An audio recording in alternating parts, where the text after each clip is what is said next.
अस्सलाम वालेकुम dear viewers, dear students. आज मैं KPK इंग्लिश बुक 9th का एक्सरसाइज है सेकंड चैप्टर का। इस एक्सरसाइज में मैं ग्रामर पोर्शन को हल करने जा रहा हूँ। पहला जो पोर्शन है वो वोकेबलरी है। हम प्रीफिक्स और सफिक्स के बारे में पढ़ेंगे कि प्रीफिक्स क्या होता है और सफिक्स क्या होता है। इन दोनों को मिलकर एफिक्स कहते हैं और एफिक्स से फिर सफिक्स एंड प्रीफिक्सेस ये दो टाइप्स हैं।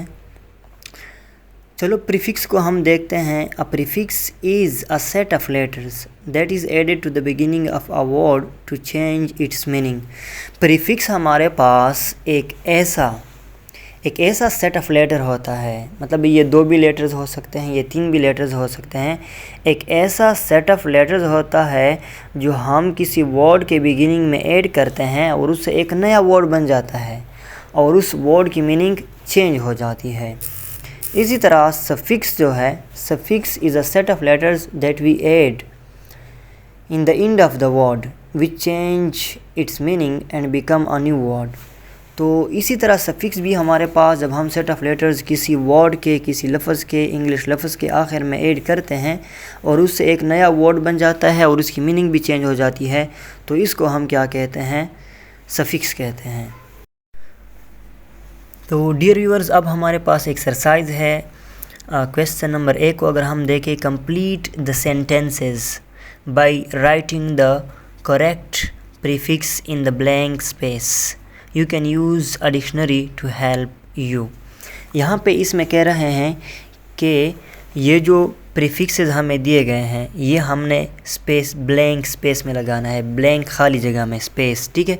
ब्लैंक खाली और स्पेस जगह। तो खाली जगह में हमने ये प्रीफिक्सेस जो है ना पुट करने हैं, लगाने हैं, लेकिन जो करेक्ट हैं, जिनसे वर्ड अच्छी तरह बन रहे हों, जिनका कोई मतलब फिर निकलता हो।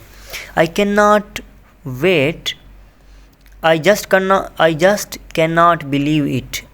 The story is unbelievable.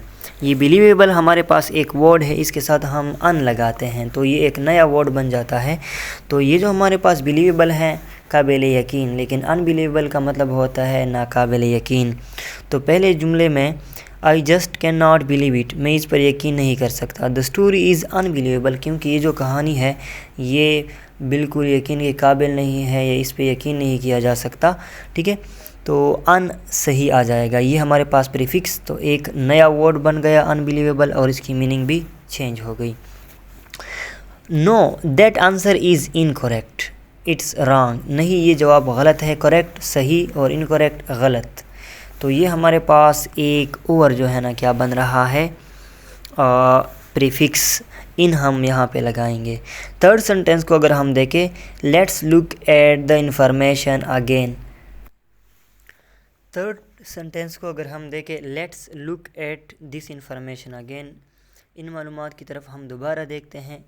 We should review it before the test, test से पहले हमें इसकी नज़रसानी करनी चाहिए। रिव्यू, व्यू का मतलब देखना और रिव्यू का मतलब होता है दोबारा देखना या नज़रसानी करना। तो यहाँ पर री हमारे पास क्या है, सेट ऑफ लेटर्स है, और ये हमारे पास प्रीफिक्स है।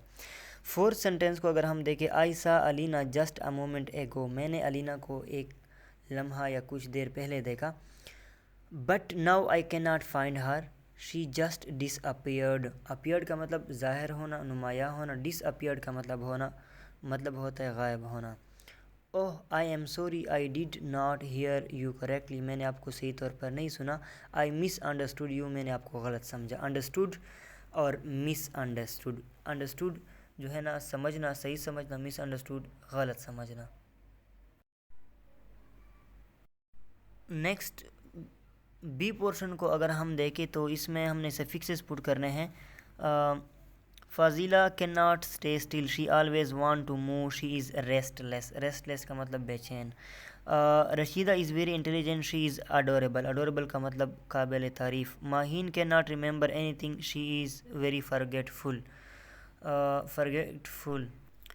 Maheen can not remember anything, she is very forgetful, ठीक है। फॉरगेटफुल, फॉरगेट भूल जाना, फॉरगेटफुल जो भूलने वाली हो।